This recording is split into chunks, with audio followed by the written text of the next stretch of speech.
of both. He doesn't see risk as much because he doesn't consider things as risky. And then he engages quickly. I grew up in a household that was a lot more likely to evaluate risk, to see it and evaluate it, and then somewhat cautiously engage. And so, yes, we came into this marriage, and here we are 45 years later, about all the different things that were thrown at us, whether it was new opportunities for our family, for the career, or of setbacks, layoffs, family members, challenges, family members. And the result was that we realized through that we had to openly talk about how we viewed about risk. And it's the same thing at work, right? In your working life, you have that same choice. One, are you aware of risk? I'd spent, as the intro said, I spent most of my life connecting big ideas to making them happen. Thriving in Tandem. It's a podcast for you, the married entrepreneur that wants to win in business and marriage at the same time. Welcome to Thriving in Tandem.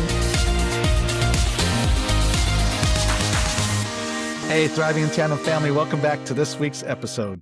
Hi, you guys. And this week we've got a special guest, Susan Schramm, who I've known for a while now. I'm not sure how long it's been, but it's been a while. Actually, she was in a coaching course that I partnered with in teaching and facilitating.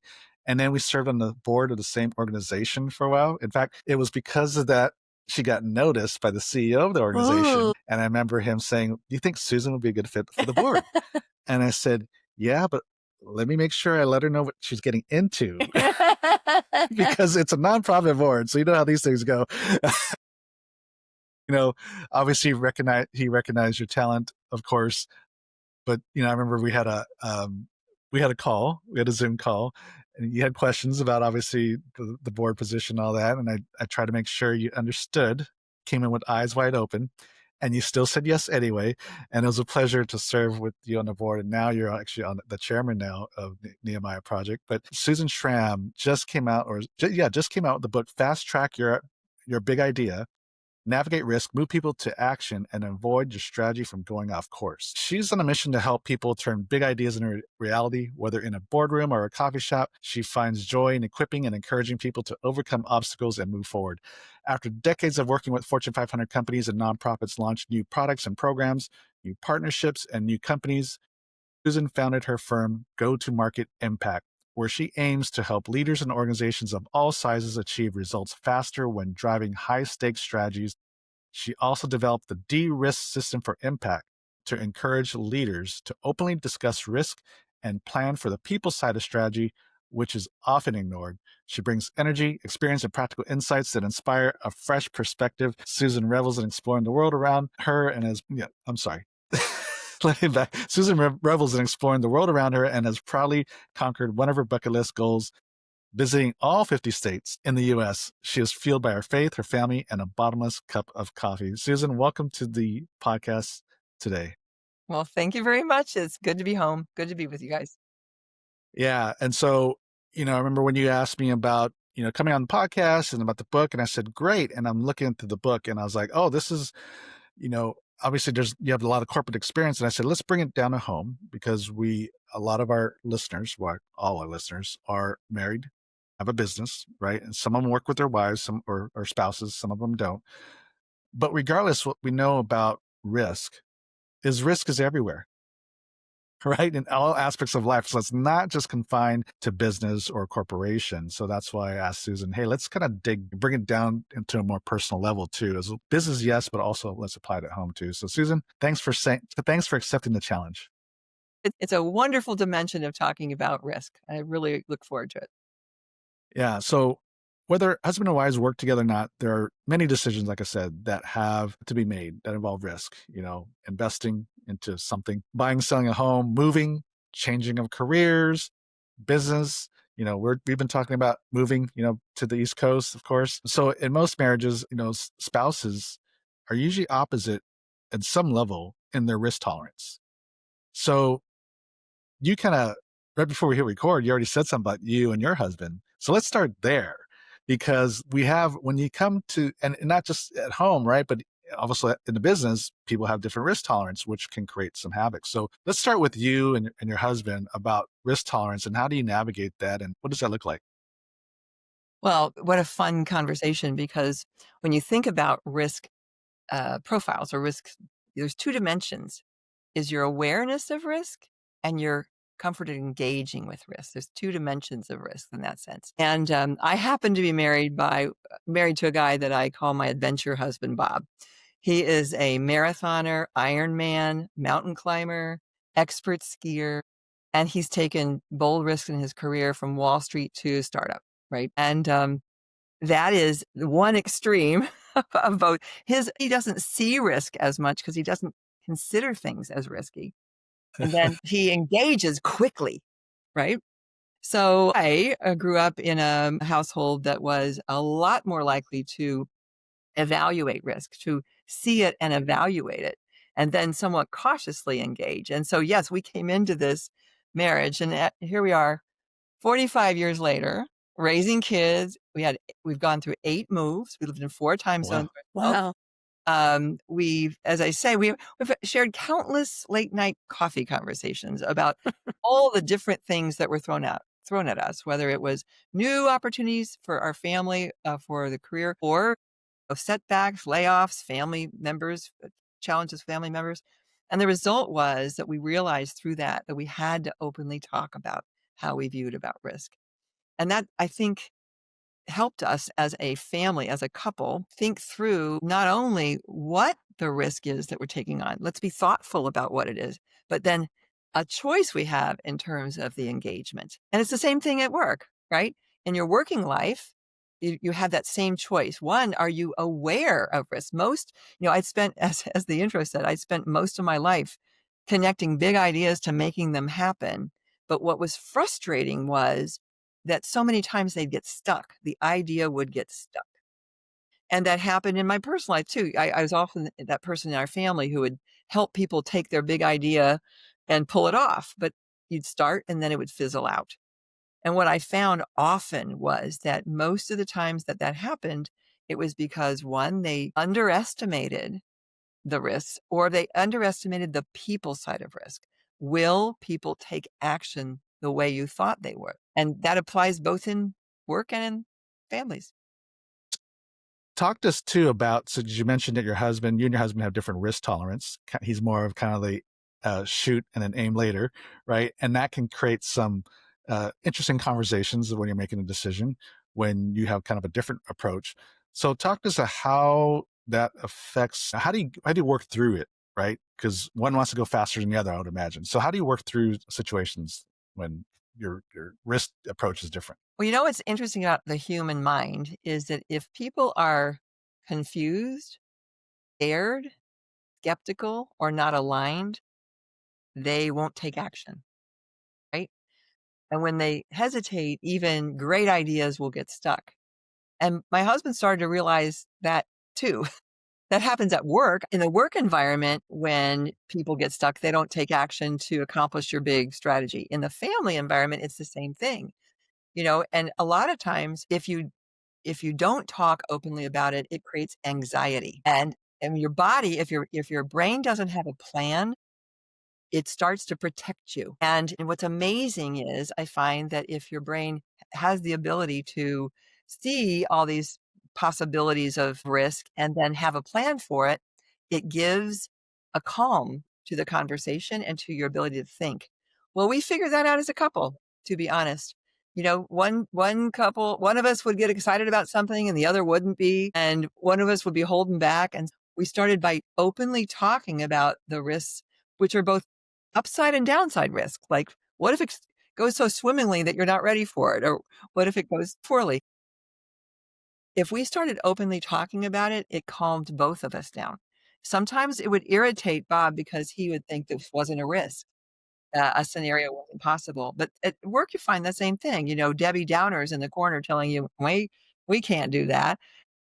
And CEOs go, yes, we can. And they talk right over them. And guess Mhm. what? Down the road, Debbie Downer is hesitant to take action, Yeah. right?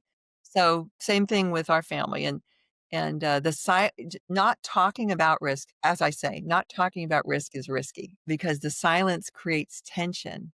And so Bob and I made it a practical way of working to just always list the pros and cons but not just the pros and cons, but the consequences of not taking action. And it sort of reminded us that inaction has risks of its own. So that helped us, I think, as a couple start looking dimensionally, whether it was a move we were going to take or an investment we were going to make or putting kids in a new school or whatever the situation was. It was always this idea of let's look at this from all different angles and make sure we're on the same page so that in fact, I can remember saying, let's write all of this stuff down so that if later it goes completely wrong, we at least knew why we did this. And whose fault it was. I was waiting for that part. I was waiting for It was that. you, Bob. So Right, did, so we did don't blame each other, right? so did you do it individually, like write it down, and then you would come together and talk about it? Interesting that you say that because that's very powerful. In fact, I used that when I started defining, I realized in two sides of my life, both at work and at home, that we didn't have a very good language for talking about risk when it came to this people consequences. And so that's why I defined a set of questions that takes you through this de-risking in a very practical way. And if you don't do it by yourself first, think through it yourself, you haven't formed your thinking. So that when you get together, you're not as articulate as to what you believe, and you can get run over if you're not clear. And I see this in a work environment too. When I bring teams together and we're trying to take on a big high stakes strategy, I force everybody to come to their own view, and I actually show it to everybody together before we talk about it so that the quiet voices get heard. One person said, these questions take a lot of time. I said, they're just really basic questions. He said, it's the thinking that takes time. And for me, that was a lot of the time Bob and I would figure that out. Like, what is the consequences if this goes wrong? What is the consequences if it goes so well that then I end up on the road all the time because it's such a successful job that I'm never home, right? Right. Those are real. And then Bob was okay with this because he's the shoot first, ask questions later. Yeah, no, he learned. I can remember at one point he said, I know, I figured you out. He said this about after 10 years. He goes, 10 years. when you say no, what you mean is maybe give me time to think. Uh-huh. Yeah. Because he was always rushing into decisions. And I would just no, we're not going to do it. And then he learned that I had to process it. And to be honest, there's a lot of really hard charging CEOs that were same way as I was helping Sure. them on. Like they didn't want to hear somehow bringing up any negative turned into be considered a criticism or an attack or not loyal. So that tension means that so now you just keep it in your head and you don't say the elephant has no clothes, Right. right? And that's important, as you're talking about, we've got to keep the conversation open. So I think, I don't know, it's a chicken or egg question, but especially when the leader is like you're talking about, the fast charging, hard charging like Bob, the danger is like, again, when you're just going to talk over people, right, then you're not going to allow that, not only that people aren't going to speak up, but then you're not going to be able to hear potentially really good solutions or alternatives, right? Because there's obviously danger just moving forward. And I'm sure it's happened when you move too fast and things kind of fall apart. Yeah. And it's funny because entrepreneurs, if you had to do a profile entrepreneur, where do you think they are on the scale? Yeah. And most entrepreneurs are pretty high willingness to engage in risk. And if they are aware, they have a different scale of how risky something is. If they look at awareness, it doesn't cause as much fear. The challenge they have is they can't do a whole big idea by themselves. If this was a game of tiddlywinks and you were just playing the game by yourself, this would not be an issue. But most really great ideas end up with having to need other people to take action. And Mhm. it's therein that you end up with the risk that the people are unable to take action because of these different dimensions.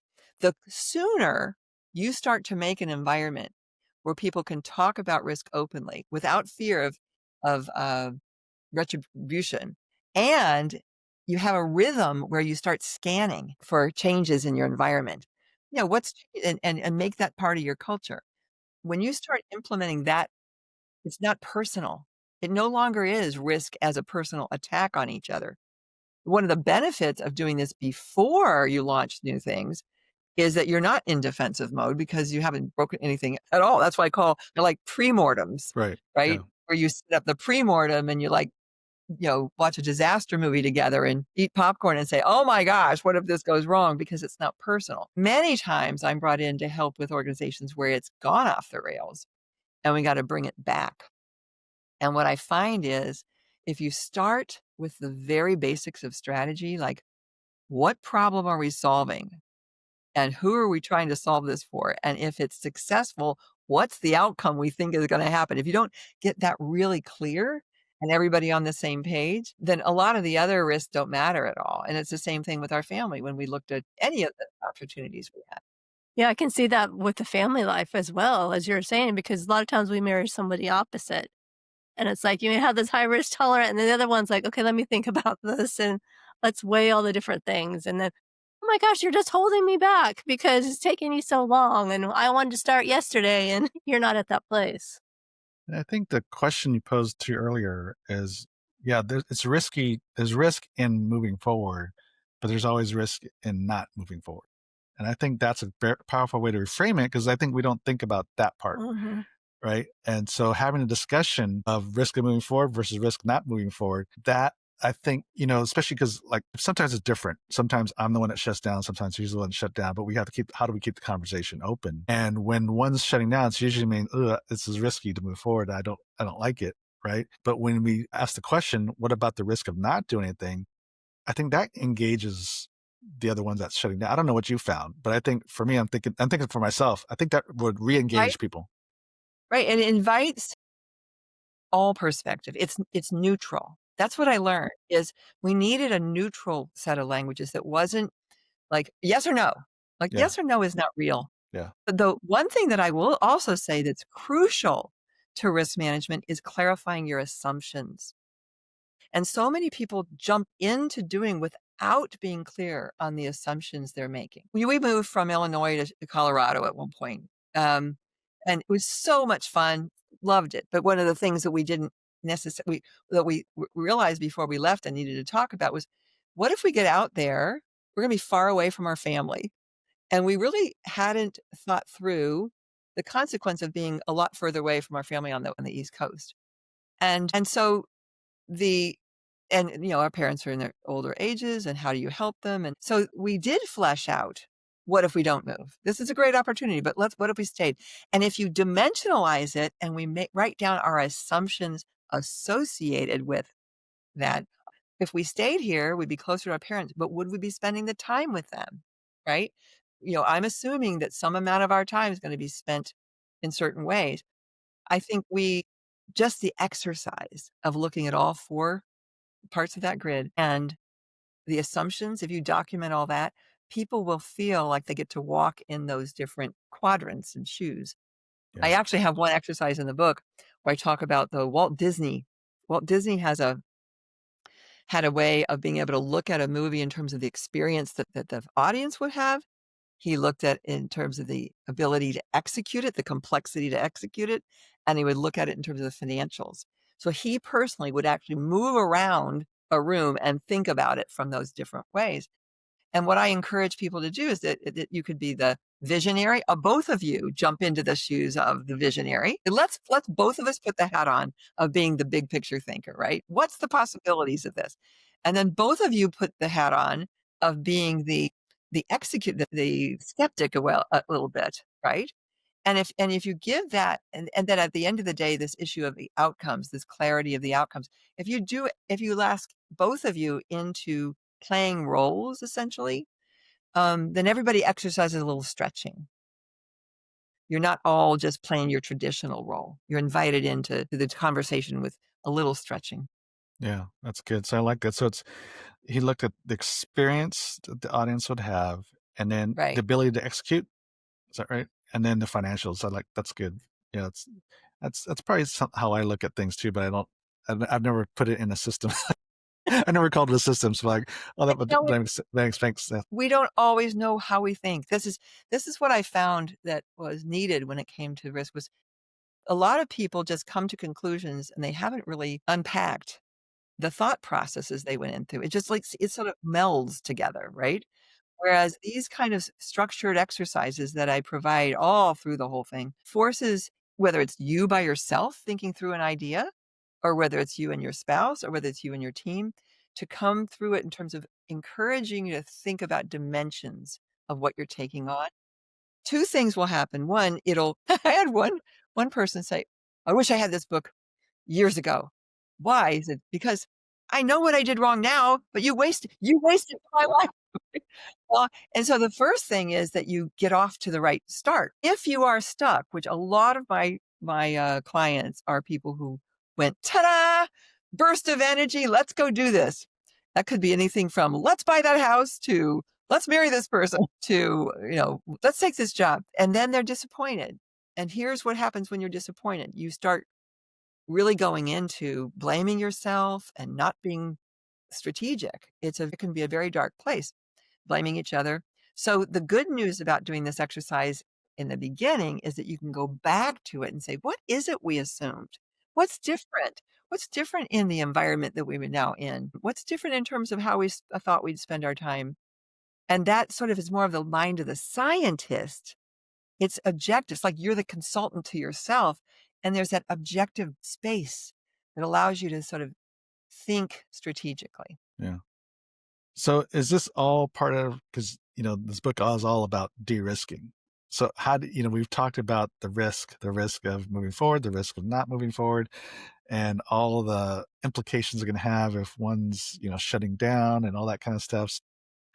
Is this all just part of the, how do you de-risk, or is there also a kind of a So, summary? so I lay out a DRS system, which basically asks really basic questions. Why and why now? Who needs to take action? What if? I mean, there's some basic underneath that. There's a little exercises that go with all of it, but they're just the dimensions of a strategy. And so de-risking actually at the end of the day is ensuring that you have a system to anticipate the risk and position yourself so that whatever happens, you've at least ability not only to have proactively addressed the risk, but actually adapt when things might not play out as you planned. So do you use this system for like little things just to practice and get used to it so that when bigger things come along, you're like, okay, we have some kind of structure here and we've kind of Practice. practiced this ahead of time, role played. I laugh because today I had an issue with our homeowners association. Love those homeowners. And I used the DRIS system for how to resolve it. We had started a project together and it was flailing. And I started laughing hysterically over the fact that I went right through the whole thing and it worked perfectly. And after I did, people said, "How did we get going again?" And I said, "Now I'm going to tell you the back of those napkin that I." It was so fun because it is applicable in every aspect of your life because it's so simple. Now, as one guy said, it's not easy sometimes to reflect on necessarily because sometimes you have to think through yourself. Complex issues require complex thinking, and you have to sort of unpack your own assumptions that you're making. But I think we don't exercise. Bob and I do not exercise it like let's go on a de-risking exercise. But what we do, what we Pack a do, picnic. like he goes off and does a bike ride. But what we often do is when we get stuck, we'll pull this out as a way of talking about it, or I will pull it out, and he goes, "Yep, you're right." And the issue of why now, it's funny, I just had a woman who's very experienced in strategy, and so when I told her I was working on a way to accelerate big ideas, and she says, "Well, what would you do different than," and she named like 5 models for McKinsey and stuff, and I showed her what I was doing, and she said, "Susan, this one idea of why now is the most powerful question you're asking." Because there's a lot of good things you can do anytime. But why do you need to do it now? And what's the consequence if you don't do it now? And sometimes there aren't really good answers. And you could say, if you had to do it, if you did it 5 years ago, would it be the same? And that really helps couples, I think, sometimes when it is of families at different stages, with their kids or parents or financial postures. Sometimes really good ideas are really good for later. Hmm. Yeah. So I think, because sounds like that's a great way to end, because I was going to ask you. So the scenario is there's a couple out there or a business leader that they're stuck right now, that the team is stuck. So what would be one piece of advice And it sounds like, why now? But I don't know. What would be that one piece of advice, where to get started to kind of get things back on track? Well, I guess the first way would just be to openly talk about the upside and downside risks, right? This idea of these dimensions of the opportunity. What are the dimensions of the opportunity? If they're stuck and they're really depressed over it, then to step back first and say, what's the problem we're trying to solve? What are we trying to achieve together? Because what are we building together, right? Because that, whether it was Bob or I getting laid off, those were gut-wrenching seasons that could have shaken our marriage. Sure. And what helped us wasn't ignoring the risk, it was realigning around our shared purpose, right? So we would ask each other, "Okay, we aren't our jobs. Our jobs was a dimension of who we are, and what are we building together, and what strengths do we have to lean on?" And so at that moment, when you really do an exercise of what are all the things that we do have going well, and then look at what problems are we trying to solve as a couple. There's a lot more dimensions than just that one issue that you're feeling bummed out about. Yeah. No, that's great. Susan, thanks for sharing. Thanks for writing fasttrackyourBigIdea.com. So go ahead, get the book. I'd love for Go you all ahead. to get the and there's some wonderful exercises in there, and if anybody wants to reach me, be happy to have them connect with me on LinkedIn or even send me an email and ask me questions about this. It's all through the book. There's opportunities for us to connect and for you to download a lot of these exercises I've talked about. Yeah. And so hopefully you heard that this book, De-risking, is not just for business. It applies at home. And I think there's just some great, real practical takeaways. And sometimes it's, solution starts with just a really thoughtful question, like, why now? Right? What's the risk of moving forward? What's the risk of not moving forward? I think questions are often the key to a really good, productive piece of communication. Susan, thanks again for writing the book. Thanks for coming on. And for those of you that are listening, go ahead and share this to another married entrepreneur that needs to hear this. I'm sure you took some notes. So go ahead and get started and get your big idea moving back on track. So until next week, God bless.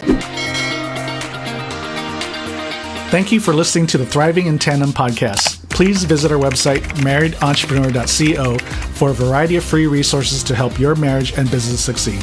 And feel free to leave us a review and share this episode with another married entrepreneur. That would mean so much to us. See you next week.